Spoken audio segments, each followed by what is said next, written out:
Assalamualaikum warahmatullahi wabarakatuh dan salam sejahtera. Nama saya Nur Nasha Najia binti Razan, nombor kad Menteri D201810834415. Saya merupakan ahli daripada kumpulan 10 dan hari ini saya akan membentangkan tajuk yang ke-10 iaitu media tradisional. Saya akan membentangkan mengenai fungsi utama, keistimewaan, cabaran dan prospek media tradisional. Media tradisional ialah media untuk menyampaikan sesuatu maklumat daripada seseorang kepada seseorang lain. Media tradisional juga disebut sebagai satu kesenian rakyat. Komunikasi bentuk-bentuk verbal, gerakan lisan dan visual yang diterima rakyat bagi tujuan untuk menghiburkan, memaklumkan, mengajar dan mendidik. Media tradisional ini tampil dalam bentuk nyanyian, tarian, muzik, drama dan sebagainya.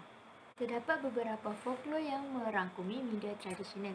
Antara folklor-folklor yang merangkumi media tradisional ialah seperti cerita prosa rakyat iaitu mitos, legenda, dongeng, ungkapan rakyat seperti peribahasa, perumpamaan, pepatah, puisi rakyat, nyanyian rakyat, teater rakyat, gerak isyarat seperti mengenyitkan mata iaitu tanda cinta, alat pengingat sepertinya menghantar sirih pinang sebagai tanda meminang. Dan yang terakhir ialah alat bunyi-bunyian seperti kerantung, gong, bedong dan kompang. Seterusnya ialah fungsi utama media tradisional. Terdapat beberapa fungsi utama media tradisional iaitu yang pertama ialah alat penguasaan undang-undang dan peraturan.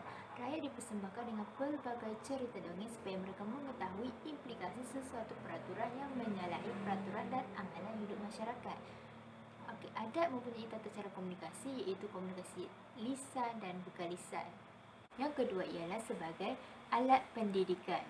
Media tradisional digunakan untuk menyampaikan mesej melalui cerita-cerita dongeng supaya masyarakat berakhlak mulia. Sebagai contoh, cerita yang sering digunakan ialah seperti bawang merah dan bawang putih yang menceritakan seseorang yang berakhlak mulia dan seseorang yang sebaliknya untuk dijadikan teladan. Yang ketiga ialah sebagai alat penguat kuasa adat. Media tradisional ini berperanan penting dalam menyampaikan maklumat mengenai amalan dan perbuatan-perbuatan yang menjadi amalan masyarakat Melayu.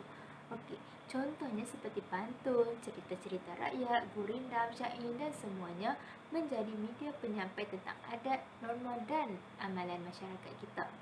Ibu bapa juga sering bercerita dongeng kepada anak-anak mereka. Hal ini bukan sahaja bertujuan untuk mengeratkan silaturahim antara mereka iaitu secara berkumpul, tetapi dalam masa yang sama, ibu bapa juga ingin menanamkan nilai-nilai dan norma sosial. Yang terakhir ialah media tradisional sebagai sistem penyampai maklumat. Maklumat dikomunikasikan kepada masyarakat melalui pelbagai media tradisional. Menyampaikan maklumat, media tradisional ini juga digunakan sebagai menyampaikan maklumat tentang waktu solat, ancaman dan bahaya. Sebagai contohnya, gong pada zaman dahulu, gong merupakan alat yang sangat penting untuk raja bagi menghimpunkan rakyatnya.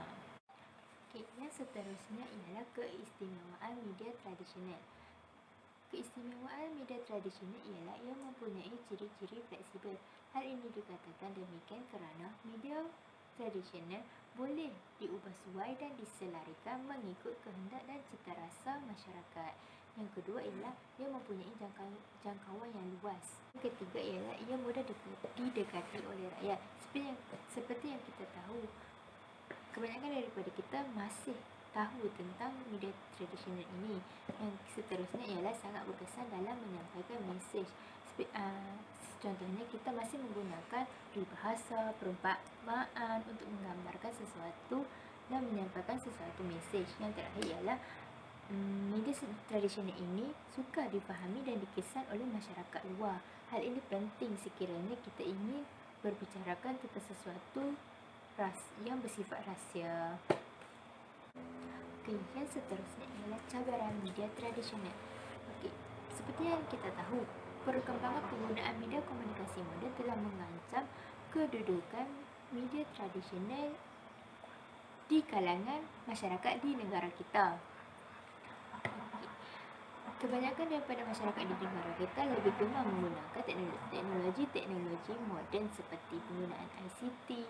Hal ini kerana penggunaan ini lebih senang untuk menyampaikan sesuatu maklumat secara langsung dan boleh diulang berulang kali.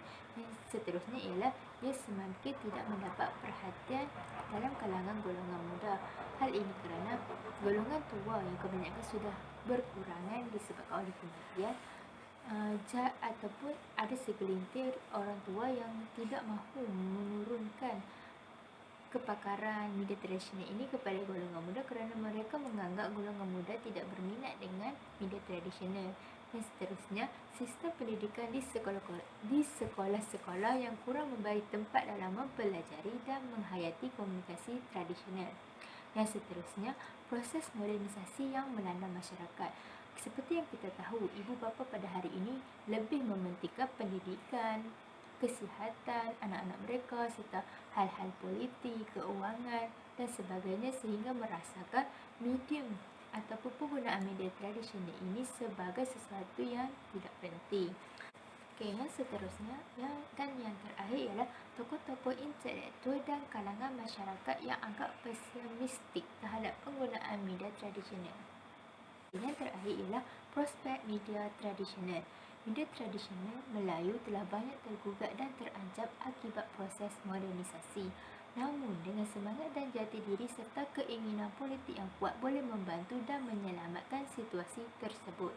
Okey, seperti yang kita tahu, pada tahun 60-an, kajian telah dijalankan dan mendapati bahawa media tradisional boleh dijadikan bahan wahana untuk mengkomunikasikan mesej-mesej pembangunan kepada negara-negara sedang membangun di Asia dan Afrika. Sifat-sifat hiburan yang dibawa oleh media tradisional mampu untuk terus menambah hati masyarakat dan dalam masa yang sama dapat menyampaikan mesej-mesej dan seterusnya menambahkan pengetahuan dan nilai-nilai budaya. Okey, itu saja untuk bahagian saya dan bahagian seterusnya iaitu contoh media tradisional akan disambung oleh ahli kumpulan saya yang lain. Sekian, terima kasih.